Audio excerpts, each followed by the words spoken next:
Біреу 70 мыңға жалдар пәтер таппай жүрсе, енді біреу 70 мыңға бір кешкі ас ішеді. Күнделікті тіршілігін тыраштанып жүріп өткеретіндер жайлы айттық. Ендігі кезек көңілінің қалау түссе, аспандағы айды да алдыртудан тайынбайтындар туралы. Әлбетте олар барақтардың не екенін білмейді, қоғамдық орындарда да көп жүрмейді. Қарны ашса ресторан жағалап, оқшауланған зәулім үйлерде ғана түнейді. Қауырт тіршілік діңкелетсе дереу билет ала қояды, шетел аралап бара қояды. 4 ретті, 5 ретті, 6 ретті баратын адамдар болады, ол нормально. Если мүмкіншілігі, адамдардың мүмкіншілігі болса, неге бармасқа? Өзі бұрын айтушы еді, Парижге барып, бір көрсем, сонымен өмір бітті дегенде. Ол ескірген уже. Сонымен, тауықшылықтағы тіршілік қандай? Баяндайтын Айдана Сөнбай.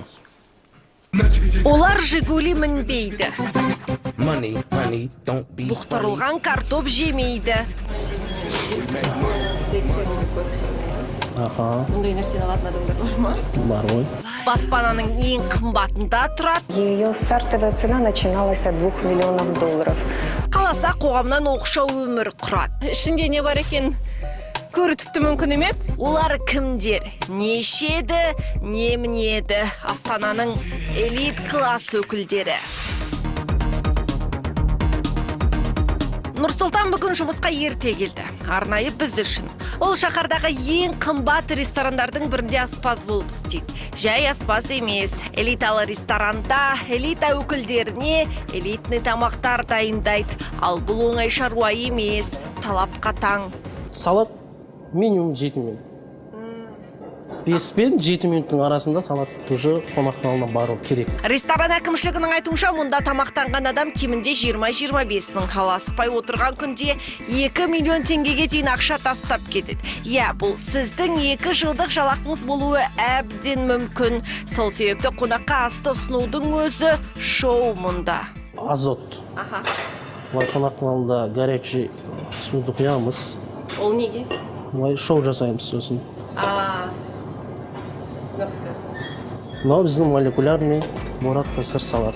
Бұдан бөлек клиенттер сақталу мерзімі ширек ғасырға жететін шараптар таңдай алады. Олардың ең қымбаты 800 мың теңге. Қаласа ас мәзірінен тыс тамаққа да тапсырыс береді. Клиентке жоқ деп айта алмайсың, өйткені клиент всегда бірақ тыс заказ берсе, қолдан келгенше дәмді жасап беруге тырысамыз. Қысқасы, кез келген еркелігіңізді көтереді, ақшасын төлесеңіз болды.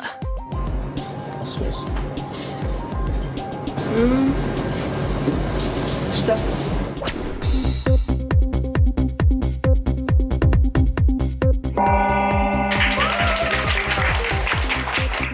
Ал баспана сатумен айналысатын мына компанияда бүгін той. Қызметкерлердің бірі пәтер сатты. Той демей немене, қымбат баспана сату сізге анау-мынау іс емес. Өйткені олардың кейбірінің құны бір ауданның бюджетінен асады. Елдегі сатылатын баспаналар туралы хабарламалар жүктелген сайттардың бірі. Қазір Астанадағы ең қымбат үйдің құны мұнда 1 миллиард 850 миллион теңге деп көрсетілген. Ал бұл сомаға не істеуге болар еді? Мен мұны өзім туған өңір Тараздағы баспана бағаларына салдым. Ол жерде мына қаражатқа 296 пәтер салады екенмін.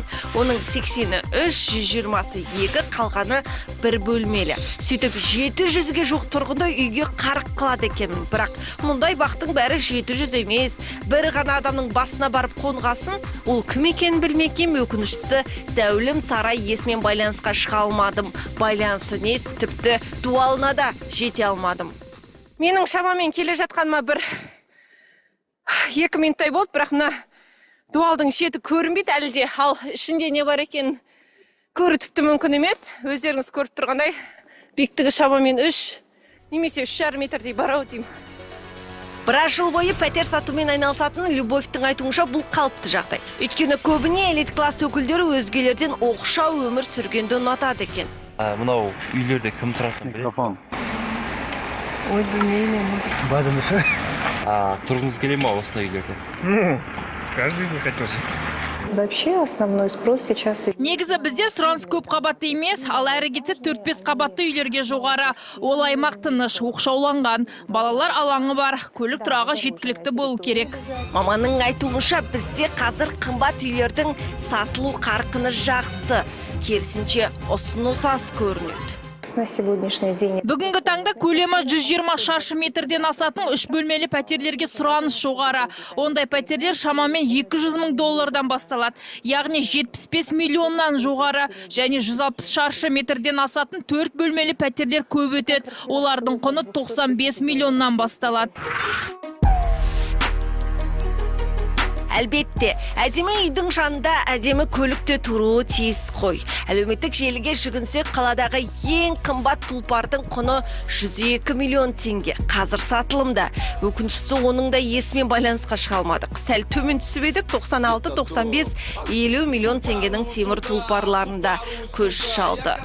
Вопрос в этом взаиморасчетом. Если вы мою автомойку рекламируете, и я вам даю машину. Бұдан нені аңғардық? Әлгі байлар да жылайды деген нақыл бар емес педі. Содан басқасы ойға келмей тұр. Айдана Үсенбай, Жалғас Айылбеков, Бейбіт Сұлтанбек, Өміргүл Жендетхан, басты бағдарлама.